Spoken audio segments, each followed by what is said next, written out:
Welcome to my YouTube channel. ஒரு அழகான நாட்டுல ஒரு அரசன். அந்த அரசன் பார்த்தீங்கன்னா, அழகுலயும் சரி, வீரத்திலயும் சரி, எல்லாத்துலயும் வந்து சிறந்து விளங்குகிறாரு. அவரு வந்து அந்த நாட்டு மக்களுக்கு வந்து ஒரு காம்படிஷன் வைக்கிறாரு. அதுல யாரு வந்து வின் பண்றாங்களோ, அவங்களுக்கு வந்து நாட்டின் ஒரு பகுதிய வந்து அவங்களுக்கு தரலாம் அப்படின்ற மாரி முடிவு பண்ணியிருக்காரு. அந்த கேம்ல பார்த்தீங்கன்னா 2 ரூல்ஸ் போடுறாங்க. ஒண்ணு வின் பண்ணா நாட்டின் ஒரு பகுதி அவங்களுக்கு தந்து அவங்கள அரசனாக்கிடுவாங்க. தோத்துட்டாங்கன்னா, அவங்களுக்கு வந்து கை அந்த அந்த தோத்தவங்களோட கை என்ன பண்ணுவாங்கன்னா, வெட்டப்படும் அந்த இடத்துல. அப்ப மக்கள் வந்து நெறைய பேர் வந்து ரொம்பவும் பயந்துட்டாங்க. என்னங்க அரசரு இவரு ரொம்ப நம்மள சோதிச்சு பார்க்குறாரு. அந்த பக்கம் பார்த்தா ஒரு நாடு தரேன்றாங்க. இந்த பக்கம் பார்த்தா கைய வெட்டிடுவேன்றாங்க. இதுக்கெல்லாம் எப்படி சரிப்பட்டு வரும்ன்ட்டு எல்லாரும் யோசிச்சுக்கிட்டு இருந்தாங்க.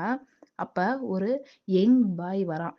என்னது இளம் கன்று பயம் அறியாதுங்கிற மாரி ஒரு பையன் வரான். நான் வந்து இந்த போட்டியில கலந்துக்கிறேங்கிறான். அப்ப வந்து எல்லா மக்களும் வந்து, "என்னப்பா நீ வந்து கலந்துக்கிட்டீன்னா, உன்னோட எதிர்காலம் என்ன ஆவுறது? ஃப்யூச்சர்ல நீ ரொம்ப கஷ்டப்படுவ கை இல்லாம." அப்படின்னு சொன்ன உடனே, அந்த பையன் வந்து ரொம்ப கான்ஃபிடென்ட்டா சொல்றான்.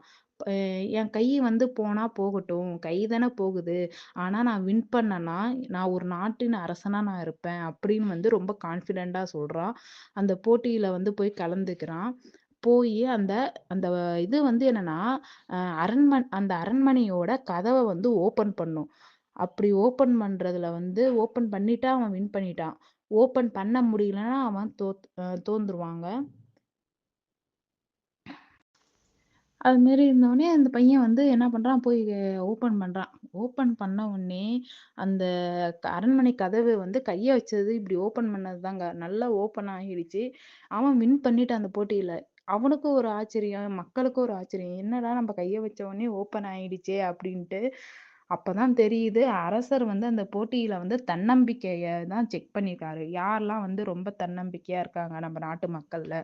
அப்போ ஒரு பையன் வின் பண்ணிட்டான். அத்தன பேரு மக்கள் வந்து அவ்ளோ கூட்டத்துல இருந்து ஒருத்தவன் தன்னம்பிக்கையா வருவாங்கிறது அரசருக்கும் தெரிஞ்சிருக்கு. அவர் நெனச்ச மாரி ஒருத்தவன் வின் பண்ணிட்டாங்க. இந்த கதையிலேருந்து தெரிஞ்சுக்கிட்டது என்னன்னா, நம்பள வந்து எத்தன பேர் வந்து முடியாதுன்னு நம்ப தூரமா தள்ளி நிக்கிறத விட, நம்பளும் முயற்சி பண்ணி பாக்கோமேன்னு அப்படின்னு போயி, அவன் மேல தன்னம்பிக்கைய தேங்க் வச்சு யூ ஃபார் போனதுனால வாட்சிங். அவன் லைக் வின் பண்ணுங்க, பண்ணிட்டான். ஷேர் பண்ணுங்க, சப்ஸ்கிரைப் பண்ணுங்க. பெல் பட்டனையும் கிளிக் பண்ணுங்க. ஃப்ரெண்ட்ஸ்க்குலாம் ஷேர் பண்ணுங்க.